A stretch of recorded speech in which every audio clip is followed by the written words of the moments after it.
Congresswoman Luistro, our chairman for Justice Committee. Good morning, Mr. Chair. My question is addressed to Secretary Garin. I was listening to you, Secretary, You made mention about the parameter of $80 per barrel as price of crude oil. And then you made mention also of it has to last for 30 days ba, if I may confirm. Mr. Chair, it's an averaging of the 30 days. Yes, ma'am. 30 days. Well, I went over the train law. It even made mention of 3 months and not 30 days. So may I be clarified what really are the parameters for us to be able to grant this emergency power of suspending the implementation of excise tax to the president? Yes, Mr. Chair, under GAA, there is a provision for ayuda for our fuel subsidy, and that it says 1 month there. And then right now, so it's 1 month. Actually, mahaba rin yung 1 month, but we cannot have 1 day lang ayuda ka kaagad. So there has to be a certain period, no? So ang next is the proposal for excise tax. There are various proposals. There's 1 month, 2 months, 3 months. It's still being deliberated, I think, in the Committee on Ways and Means. So let's say it's 2 months. So ngayon po, sabihin natin more or less baka umabot tayo ng average na ng 80 by end of this week kung yung trend ng presyo. So we'll need another few weeks pa until mag-average na siya ng 60 days, no? So medyo matagal din siya. So we leave it to the wisdom of Congress on how long will be the averaging. Kasi 1 month, 2 months, or 3 months. Wala pang set na decision yung committee kasi, ma'am. So is it the intention of the executive to really consider period other than the 3 months provided under the train law? Mr. Chair, yes, it's a possible. We can not stick to 3 months because I do believe for DOE how we assess the averaging, that might be too long. Yes. That might be too late already. As a matter of fact, I am reminded by the saying, daig ng maagap ang masipag. So it is really the intention of this representation to bring it to the committee, the possibility of changing the period provided under the train law. And as a matter of fact, why not give the discretion to the agency who are mandated with the power of responding to similar situation? And if I may continue, aside from these parameters, what do you intend to include? Because it made mention about 3 months, $80 per barrel, and then it should not exceed 6 months. This is in as far as the train law is concerned. From the perspective of the DOE, how would you like to change these parameters so as to make this more adaptable to the existing situation? Mr. Chair, this technically, Mr. Chair, this is a proposal that is from DOF. It should be ours is the proposal on the biofuels. But just to explain, the parameters on what is the trigger? The trigger is, I think the current proposal, if I'm not mistaken, is 3 months. That is something that could be shortened, possibly. And a second is, how long will it be? Our original proposal was 3 months maximum, or when the price is the cost of the crisis is not there anymore, whichever is shorter. Because I think more than 3 months, that's already an institutional change for our budget as well as among other things, no? Baka ano na yan, we're just sobrang mahaba na siya, and it might affect our basic services. And then there are the other parameter also is who endorses it to the president. we endorse, I think common decision was DBCC, which I think is a reasonable agency to endorse to the president. So, yun yung mga, kailangan niyang Mr. Chair, may time limit eh. It cannot be forever because the whole country will suffer and the rest of the industries. Mr. Chair. Most of the bill proposing the grant of emergency power to the president for the purpose is confined actually to the implementation of excise tax. The implementation of excise tax. I thought that this is an opportunity actually to adopt a whole of the government approach in as far as the consequences of the Middle East war is concerned, no? So, habang hindi pa approve yung bill and it's still being heard in the Committee on Ways and Means, again, from the perspective of the DOE, what would you like to include as part of the emergency power of the president in addition to the suspension of the implementation of excise tax? Of course, we've heard about the ayuda, we've heard about the fuel subsidy. But apart from all these measures, what would you want to include so that the Congress can address by way of adopting a whole of the government approach so as all the government agencies and branches perhaps will be making their respective contribution to address the consequences of this war? Secretary? Mr. Chair, it would be a welcome mandate if we do get emergency powers as far as DOE is concerned. Because, for example, control on the price of fuel by itself. We are stripped of that power because of the deregulation. We can only do so much, monitor, cancel their permits, pero we cannot dictate when do you increase, how much do you increase. We've been restrained by courts and dahil we attempted before, no? So that is beyond the current powers of DOE. Second is, for example, if things gets worse, who says who gets the fuel? And for example, we have critical industries like our hospitals, our transport. Those are our priorities, and that's beyond the power of DOE also. And on the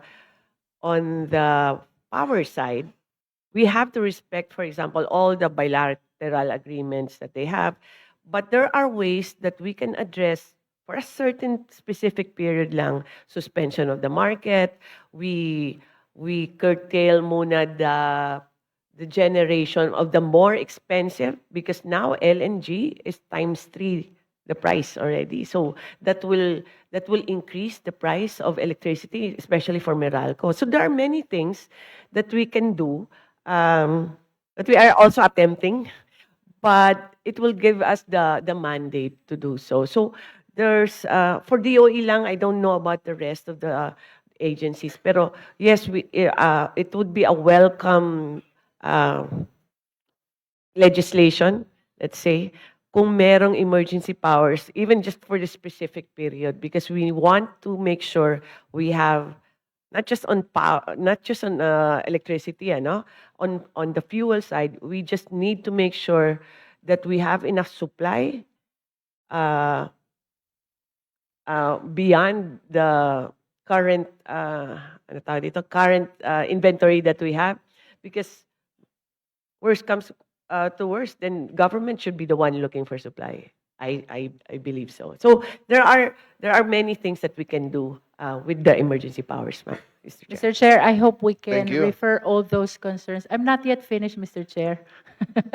Ah, I hope that we dalawa pala. can refer all those concerns that were cited by Secretary Garin to the Committee on Ways and Means for the possibility of including also those leeway to the executive department for us to be able to address this, adopting the whole of the government approach. For my next question, Secretary Garin, you made mention about the regulation, no? Right now, we are under the system of deregulated prices, right? And we wanted to have more control in as far as the prices of petroleum products are concerned. But alongside this is the issue of hoarding. of petroleum products. So may we know from the DOE what measures so far have we came up with or perhaps implemented so as this hoarding will not aggravate the situation that we are facing right now? Mr. Chair, currently we have hoarding as far as gas stations are concerned, ma'am. Even with respect to the dealers, Yes, ma'am. So far with the gas stations, we've issued notices already to them that there's no hoarding and no profiteering, and we have informed them that no take home, let's say, just to na wag naman na may drum sila dala at pati kotse tapos tatlong drum yung papagas sila. So that is for consumers, yes, ma'am. Secretary. And that part lang, we have issued, and then some are following and some are not. And then on the other side, we are scheduling a meeting with, kasi sa industry kasi meron pang, ano tawag, wholesale, bulk traders and traders, especially for the independent ones. Kasi meron din mga issues na was brought to us that are happening now because some are not delivering or some are selling more expensive than current market. So we are calling them, I think, this afternoon, ano ba? Or tomorrow,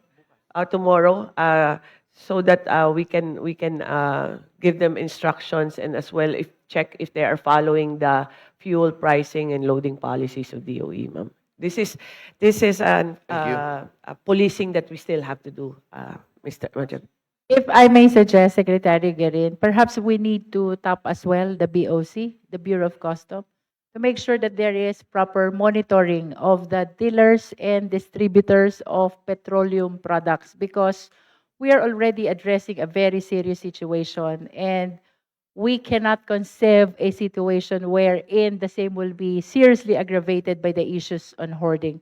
I understand that this happened already in the past, and I hope that we will be more rigid this time to make sure that the hoarders will not be able to take advantage of this situation. To move forward, Mr. Chair, kanina po nabanggit na 20% of our supply relies on Strait of Hormuz, which means Strait. dito dumadaan ang importation at least 20% of our supply.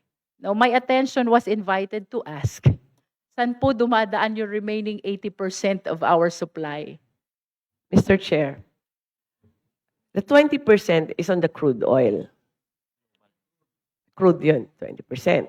Now, where do we get the refined na? We get it from South Korea, Japan, China. And where do they get their crude oil? The same place where we get our Middle East also. We're practically dependent on that area. So there's direct and indirect dependence. Mr. Do we Chair. mean by 20%? Kindly wind up your questioning. Yes, Mr. Chair. You What do we mean by exhausted more than 5 20%? minutes. Why do we have to make use of the percentage of 20% in making us understand how the supply is affected here in the Philippines? So I think the one mentioned earlier na 20% yan is that the global supply of crude oil comes from the Middle East, 20%. The global global supply siya. of So may crude 80% oil. pa naman tayong Yeah. pwedeng pagkukunan. Yeah, that's what I wish to ask. Nasaan po yung 80%? Sorry, my apologies, Mr. Chair. There are more countries, for example, Russia, US, Canada, South America, Venezuela, Brazil, Africa, Australia even. So more countries, even I think Malaysia and Indonesia also have crude oil. So is it part of our considered measures to transfer this 20% supply of crude oil to the Russia and the similar countries which are not affected by Un- this Strait of Unfortunately, no. Hormuz? That's my last Because your question, Mr. Chair.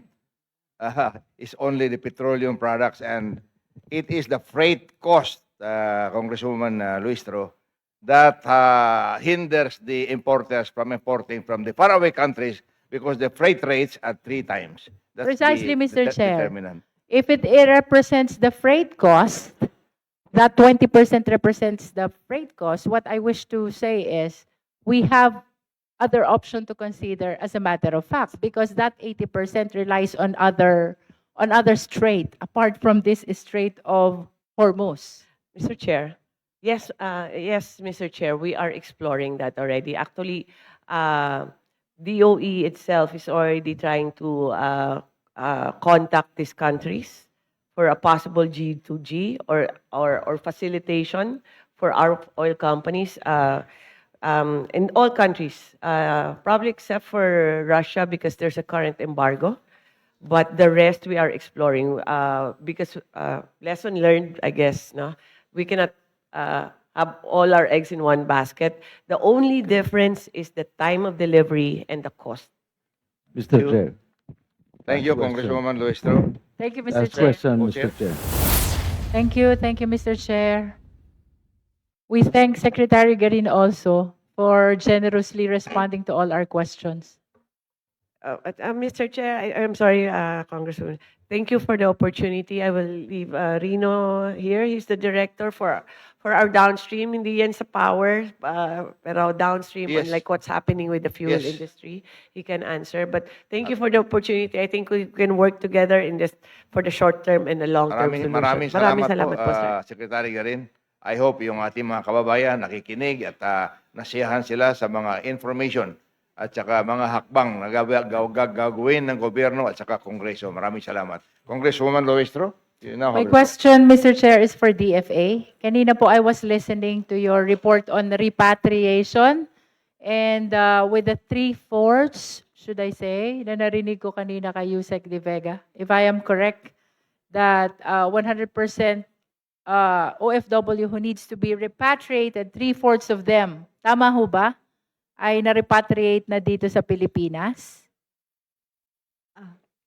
Good morning, Mr. Chair, ma'am. The guidance po is everyone who wants to be repatriated will be repatriated. Ang hatian po namin ng DMW takes care of the overseas foreign Filipino workers. The DFA takes care po of the tourists, the students. Our statistics po indicate that we have received 638 repatriation requests from non-workers, primarily tourists in the Middle East region. Of that number, of the 638 requests, 186 have been repatriated and assisted. Oh, that's a small portion lang of the people who needs to be repatriated. And your report encompasses those who are non-working Filipinos in the Middle East, no? I am much concerned about those who are working in the Middle East. Do you have a data from the DMW about those who needs to be repatriated? Ma'am, I do not have the figures in front of me, but we are assured through our ambassadors that they're working very closely with the Department of Migrant Workers and the labor attachés to ensure regular repatriation flights. Currently, they are making use of commercial channels because those are readily available. And we're working very closely. We can get you the figures, ma'am. As soon as the meeting is over, we will check with the MW and send the figures to the committee. Mr. Chair, if there will be succeeding committee meeting on this briefing, I hope that we Opo. can place on board as well the DMW and the DOLE. Yes, please. We will do. For DMW, we will be needing their data about the total number of Filipinos who need to be repatriated. And as stated by DFA, this concerns the working Filipinos in the Middle East, apart from those which falls within the concern of the DFA, which are the non-working Filipinos in the Middle East, no?